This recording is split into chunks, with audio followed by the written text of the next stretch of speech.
Roberts. Thank you, Chair. In serving the people of Queensland and Australia, I have 4 questions, and I'll do a little bit of explaining to get to the point. One nation simply cannot support the bill that establishes an entirely new disability bureaucracy when the bill does not even define disability. And I wonder, is this an admission that the NDIS has failed, or that the government is letting it run completely out of control? So I'll come back to that. I bring everyone up to date, or remind people of the hasty and ill-thought-out concoction of the NDIS. Prime Minister Gallagher hastily introduced it for election purposes before an election, and then she was voted out, and the Liberals' National Party inherited a complete mess. They tightened it up, but it's still sloppy. In tightening it, we've got mixed signals going about services that are being provided to the disabled. That leaves them in a totally inadequate situation. So I'm concerned about taxpayers and concerned about the disabled in these remarks and questions. If the NDIS continues in its current form, it will send the entire country broke and continue to provide inadequate services to the disabled. This bill does not deal with the NDIS. It establishes an entirely new bureaucracy, an entirely new agency. If the Disability Services and Inclusion Bill 2023 and the associated consequential bill pass into law, the Minister for Social Services will be given legislative authority for new spending programs to cover the 88% of Australians living with a disability who cannot access support under the National Disability Insurance Scheme at the moment. I want to talk about the NDIS. Senator Roberts, just to interrupt you for a moment, could I ask senators to leave the chambers if they're going to have further conversations, so that we can attend properly to Senator Roberts' contribution? Thank you. Senator Roberts, you have the call. Thank you. I want to talk about the NDIS now because it provides financial support to just 610,000 participants, or 12% of Australia's estimated population living with a disability, while being the second most expensive social program after the age pension. The second most expensive.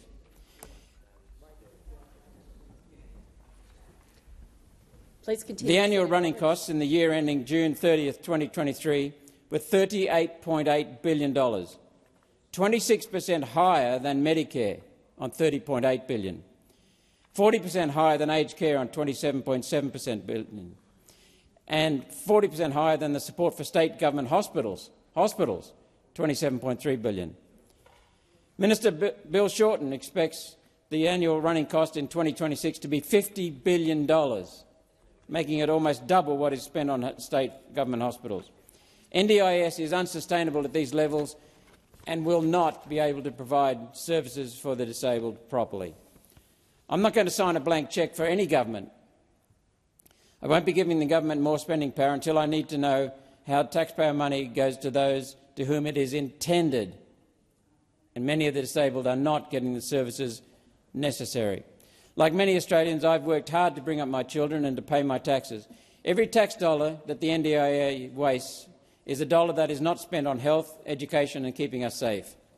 NDIS participants using their plan money to holiday in exotic places and paying just excessively for ordinary items like transit wheelchairs and aluminium shower chairs diminishes support for the program and prevents services to other disabled people who deserve support.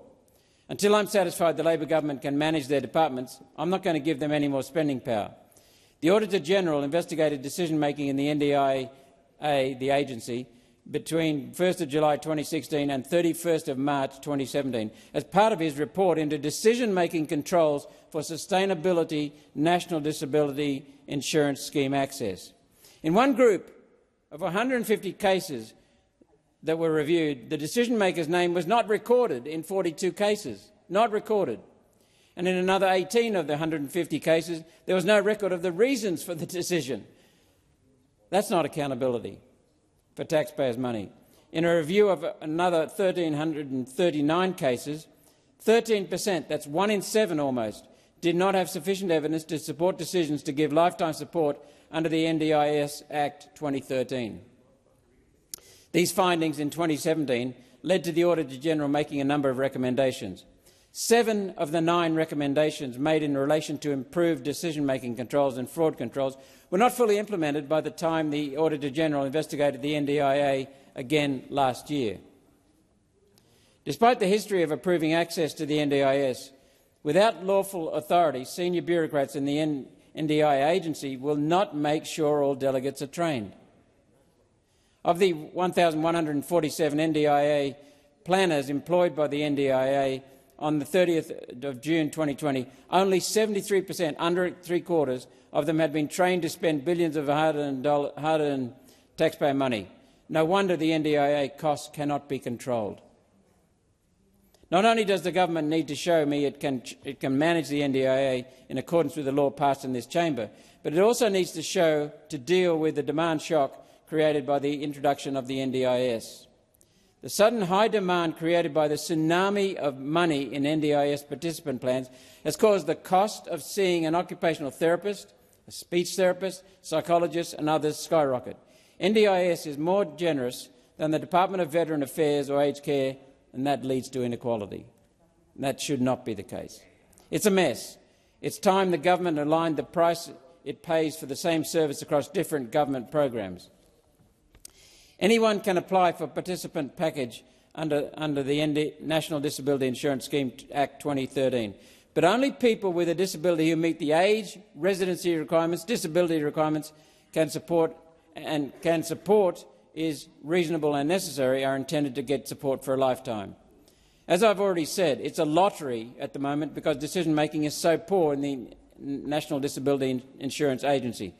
Due to its messy formation, its improper formation, its lack of foundation at its birth, while public servants sit in air-conditioned offices, an army of poorly paid disability workers provide the core supports needed by people with a disability.